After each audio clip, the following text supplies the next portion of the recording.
Bangladeshi passport হাতে পেলেন footballer Hamza Chowdhury. English premier লিগের লেস্টার সিটির বাংলাদেশি বংশোদ্ভূত ফুটবলার হামজা চৌধুরী বাংলাদেশি পাসপোর্টের আবেদন করেছিলেন গত জুন মাসে। লন্ডনে বাংলাদেশ হাইকমিশনের তার পাসপোর্ট এসে গিয়েছিল মাসখানেক আগেই, কিন্তু লেস্টার সিটির হয়ে প্রাক মৌসুম প্রস্তুতিতে ব্যস্ত থাকার কারণেই বাংলাদেশি পাসপোর্টটা গ্রহণ করতে পারছিলেন না হামজা। অবশেষে শুক্রবার হামজার পক্ষে পাসপোর্টটি গ্রহণ করেছেন তার মা রাফিয়া চৌধুরী। সন্ধ্যায় খবরটি নিশ্চিত করেন হামজা চৌধুরীর বাবা মোর্শেদ দেওয়ান।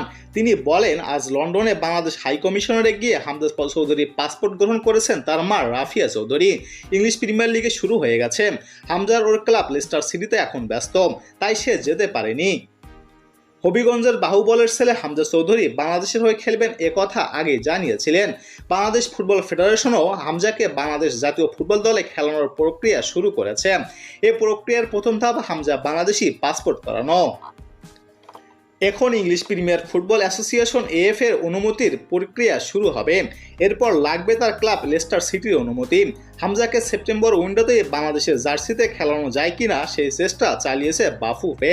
কদিন আগেই বাফুফের সাধারণ সম্পাদক ইমরান হোসেন জানিয়েছিলেন, সময়ের স্বল্পতার কারণে সেপ্টেম্বরে হামজাকে খেলানো সম্ভব না হলেও নভেম্বরে উইন্ডোতে বাংলাদেশের হয়ে খেলার সম্ভাবনা প্রবল।